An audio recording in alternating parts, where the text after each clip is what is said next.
टाटा समूहाचे प्रमुख रतन टाटा नागपूरमध्ये राष्ट्रीय स्वयंसेवक संघाच्या मुख्यालयात गेले आणि त्यांनी सरसंघचालक मोहन भागवत यांची भेट घेतली आणि राष्ट्रीय स्वयंसेवक संघाच्या सेवा प्रकल्पासोबत काम करण्याची इच्छा व्यक्त केली आहे। खास करून आदिवासी आणि राष्ट्र निर्माणच्या कामात काम करण्याचा मानस असल्याचं त्यांनी व्यक्त केलेलं आहे।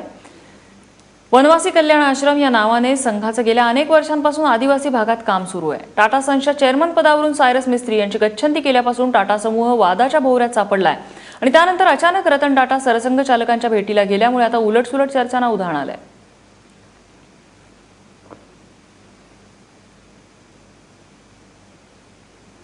अधिक माहिती जाणून घेऊया। सरिता कौशिक आमच्या प्रतिनिधी आपल्यासोबत आहेत। सरिता, रतन टाटा असे अचानक सरसंघ चालकांच्या भेटीला येतात, एकूणच हा सगळा जो वाद सध्या टाटा समूहामध्ये आहे त्या पार्श्वभूमीवर ही भेट होती की इतर कोणतं कारण होतं? खरं पाहिलं नम्रता तर रतन टाटा यांनी ही भेट मागितली असल्याची माहिती आपल्याला सूत्रांकडून मिळाली आणि भेट मागताना सेवा प्रकल्पांबाबत चर्चा करायची आहे हा बेसिक त्यांचा अजेंडा असल्याची माहिती आहे।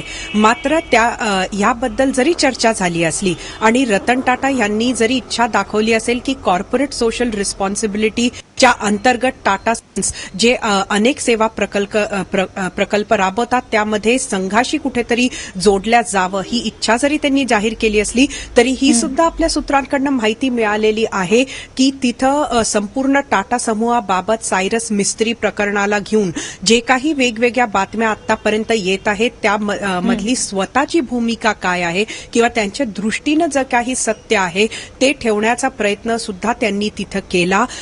खरं पाहिलं तर हेच अत्यंत इंटरेस्टिंग आहे की रतन टाटा यांनी सायरस मिस्त्री यांच्याबद्दल ही सगळी भूमिका आपली स्पष्ट केली।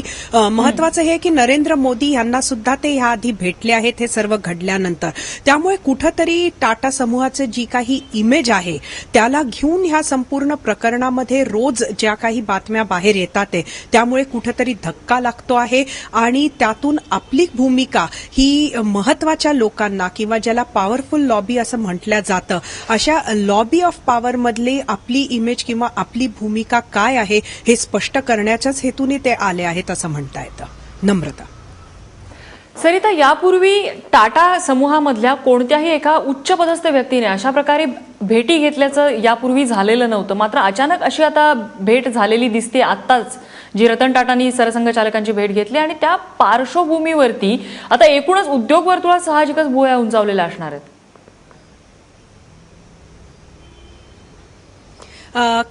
नम्रता, यामध्ये एक महत्वाचा भाग हा आहे की खरं तर भाजप हे सुद्धा शासनात जरी याआधी केंद्र शासनात आलेला असलं तरी तो काळही खूप छोटासा होता आणि सध्या आता परत भाजपाचं शासन हे आलेलं आहे।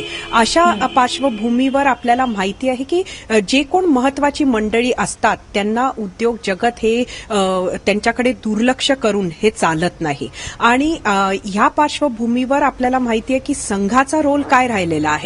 भाजपाचं शासन येण्यामध्ये सुद्धा सरिता, रतन टाटा आता भेटलेले आहेत, मात्र सरसंघ चालकांना यापूर्वी असं कोणी भेटलेलं होतं का? चालकांना नुसतं नागपुरातच नाही तर देशभर ते जेव्हा सतत भ्रमण करत असतात तेव्हा अनेक मोठी मंडळी मिळते, अनेक मोठे उद्योगपती वेगवेगळ्या कारणानिमित्त कार्यक्रमानिमित्त त्यांना देशभरात भेटतच असतात। अशी अगदी यादी जरी तयार नसली तरी जवळजवळ सगळ्या उद्योगपतींची त्यांच्याशी कधी ना कधीतरी भेट नक्कीच कुठल्या कार्यक्रमात, कोणाचा निजी कार्यक्रम असो किंवा एखादं व्यासपीठ असो किंवा मग असंच होत असतो। त्यामध्ये संघाचे अनेक संपर्काचे सुद्धा कार्यक्रम राहिलेले आहे, त्यामध्ये जरी अनेक वेळा या गोष्टी पब्लिक झाल्या नाही तरी संघ सुद्धा स्वतःकडून अनेक वेळा अनेक उद्योगपतींना कॉन्टॅक्ट करतच असतो, देशातच नव्हे तर देशाच्या बाहेर सुद्धा। नक्कीच सरिता, धन्यवाद तू दिलेल्या या माहितीबद्दल।